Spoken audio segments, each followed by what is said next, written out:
Bonjour chers élèves, aujourd'hui on va voir chapitre 4, l'hérédité chez l'homme.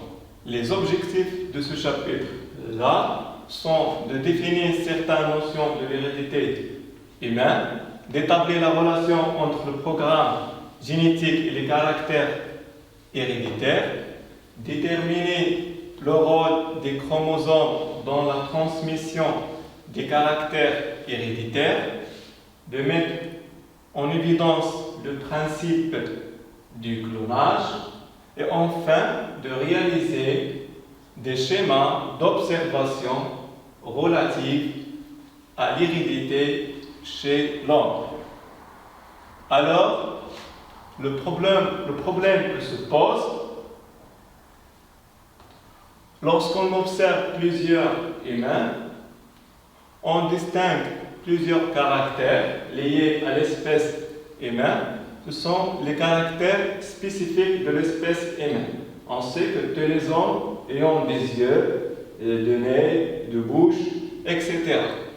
Mais la forme de nez, la couleur des yeux, la forme de bouche se diffèrent d'un individu à un autre. Donc, c'est ce qu'on appelle un caractère qui est héréditaire, c'est-à-dire qui se transmet d'une génération à une autre. Alors, on va voir c'est quoi un caractère qui est héréditaire et qui est le programme génétique qui donne ce caractère héréditaire. Comment se transmettent les caractères héréditaires d'une génération à une autre. Et ensuite, on va voir quelles sont les retombées des mariages consanguins. Les mariages consanguins, ce sont les mariages dans la même famille. Enfin, en quoi consiste le clonage? Donc, on va commencer par les caractères de l'individu, les caractères héréditaires et les caractères non héréditaires. En observant ces deux documents, on constate pour le premier document que la couleur des cheveux se transmet de la mère à son fils. Elles ont la même couleur de cheveux. On constate que c'est un caractère qui est héréditaire. Par contre, dans la deuxième image, la musculature, c'est-à-dire la forme du muscle, ce n'est pas un caractère qui est héréditaire, mais c'est un caractère qui a été fait à cause de travail physique de ce individu.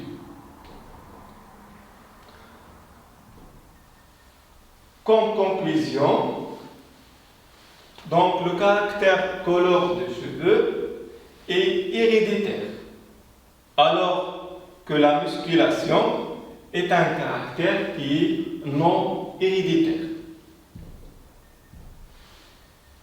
Problème, comment ces caractères sont conservés d'une génération à une autre?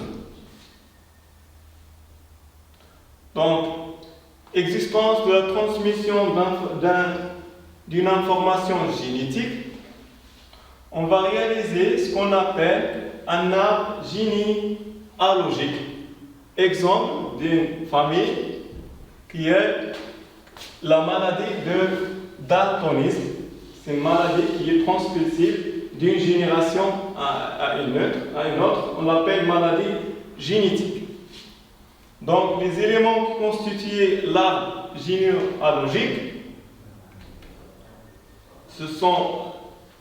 c'est ça. Donc, toujours dans un arbre généalogique, on fait par carreau, c'est le symbole des garçons, et par un cercle, c'est le symbole des filles.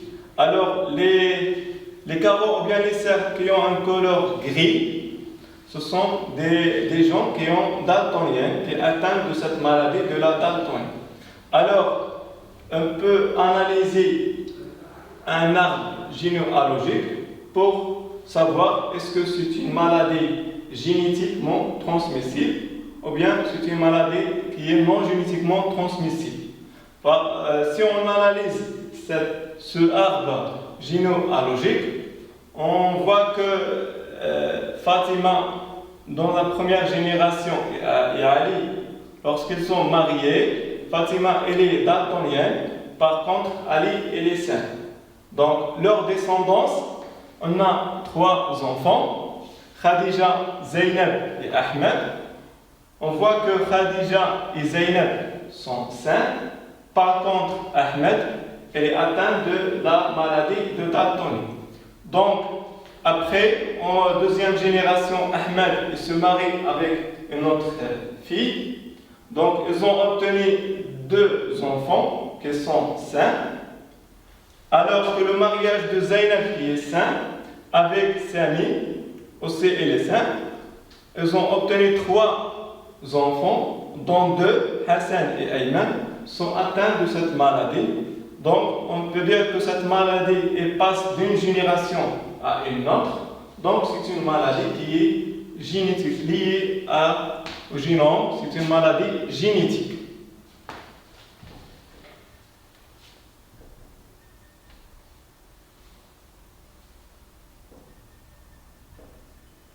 Donc, comme conclusion, cela montre qu'un organisme reçoit de ses parents une information biologique qu'il transmettra à ses descendants. Cette information qui contrôle les caractères transmissibles d'une génération à l'autre est appelée information génétique.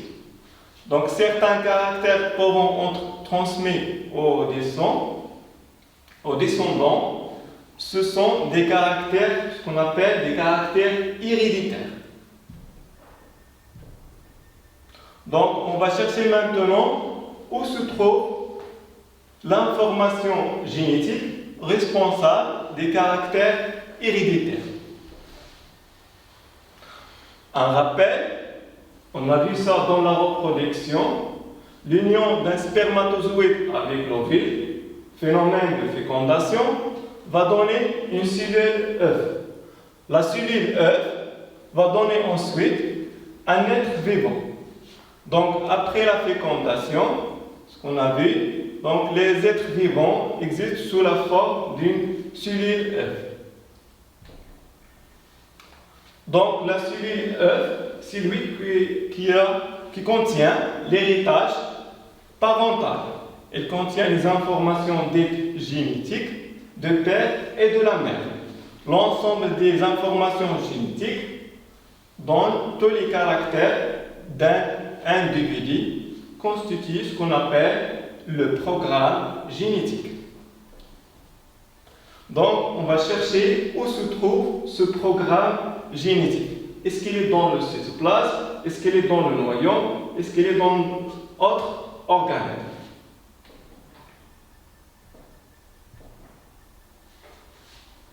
Donc, on va déduire la localisation de programmes génétiques dans la cellule œuf d'après ces expériences-là qui ont été réalisées sur des vaches. Premièrement, on prélève sur une vache ordinaire un ovule non fécondé et on retire le noyau. On retire le noyau de l'œuf non fécondé, de l'ovule non fécondé. Après, deuxièmement, on prélève sur une vache de lait un embryon au début de son développement dans le stade 32 cellules. Donc c'est ça l'embryon dans le stade 32 cellules. On va isoler les différentes cellules de l'embryon, puis on va greffer le noyau de l'une des cellules de l'embryon dans l'ovule unique. On a déjà prélevé de la première vache. Ensuite, on réimplante le nouvel embryon dans l'utérus d'une vache qui est porteuse. C'est cette vache-là. Résultat, on a obtenu des nouvelles générations de vaches.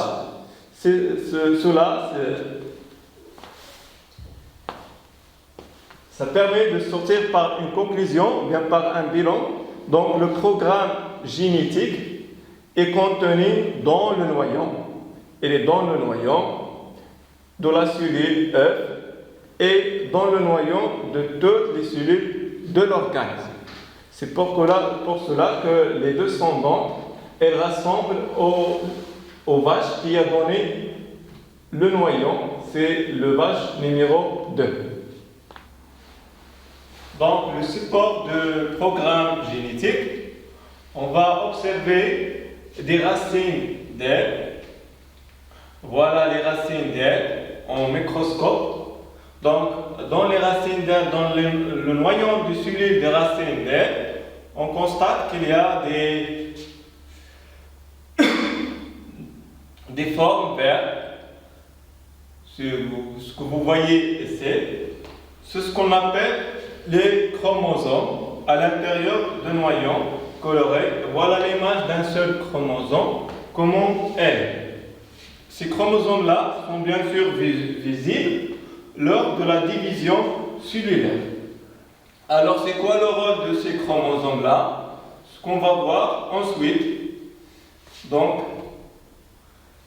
voilà, on a dit que le chromosome il est à l'intérieur du noyau.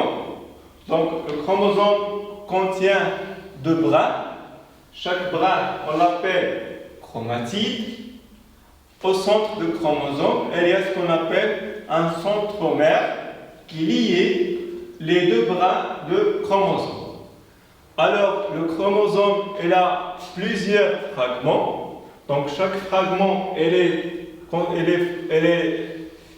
codé pour une expression génétique, ce qu'on appelle un gène.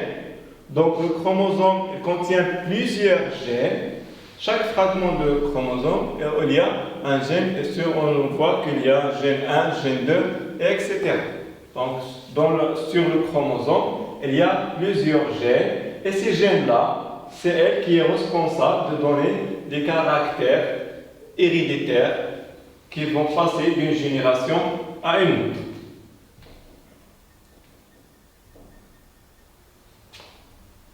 Donc, on va voir maintenant le rôle des chromosomes dans la transmission de ces caractères héréditaires.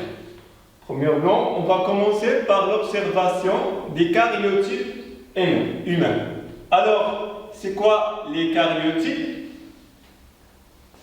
Un karyotype, c'est une représentation du nombre de chromosomes dans le noyau d'une cellule humaine. Par exemple, c'est le karyotype féminin et ça, c'est le karyotype masculin.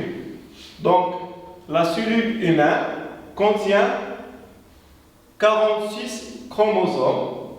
Ces 46 chromosomes sont en paires, c'est-à-dire en 2. Donc, on a 23 paires de chromosomes. Chez la femme, comme chez l'homme, il y a toujours 23 chromosomes. La différence entre la femme et l'homme, c'est dans le père qui est numéro 23 du chromosome. Donc, chez la femme, le père 23 il contient 2 chromosomes identiques qu'on nomme chromosome X et les XX. Chez l'homme, le père 23, il y a 2 chromosomes différents, chromosome nommé X et chromosome nommé Y. Donc, ce chromosome-là, c'est lui qui est responsable du sexe de l'individu. Donc, lorsqu'on a un chromosome XX, donc il va donner un sexe qui est féminin. Et lorsqu'on a les 2 chromosomes différents, X et Y, on a le sexe masculin.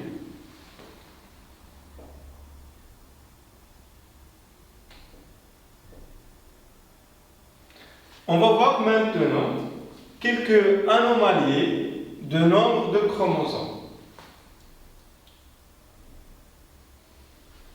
Quelquefois, lorsqu'on analyse un karyotype, on remarque la chose suivante.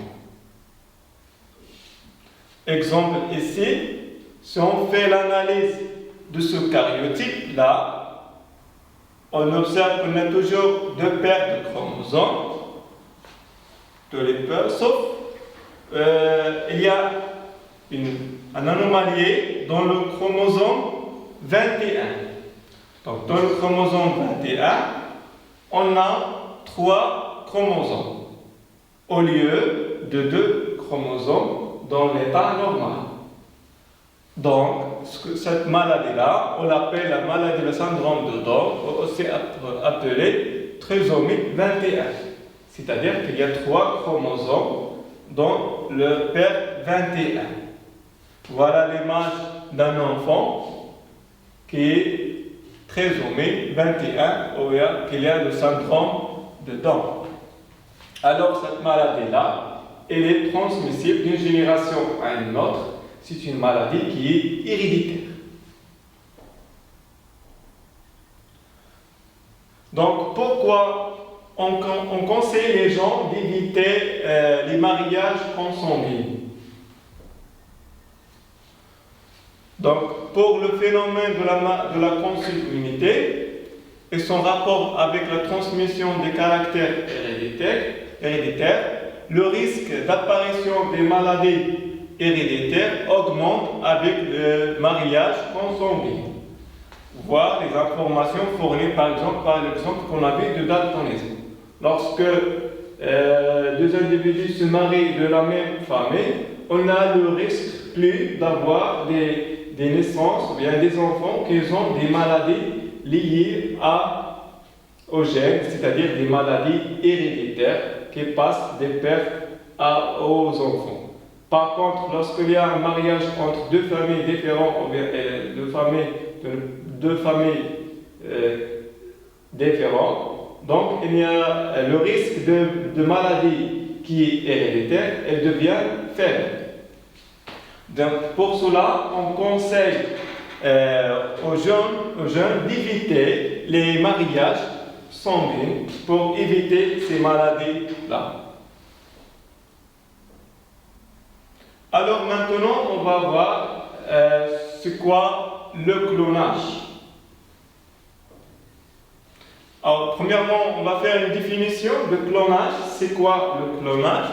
On désigne par le terme clonage un objet ou un organisme considéré comme identique à un autre. Le clonage désigne la reproduction au laboratoire de gènes, cellules ou organismes à partir d'une même entité originale.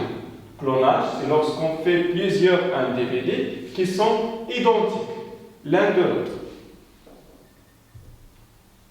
Technique de clonage.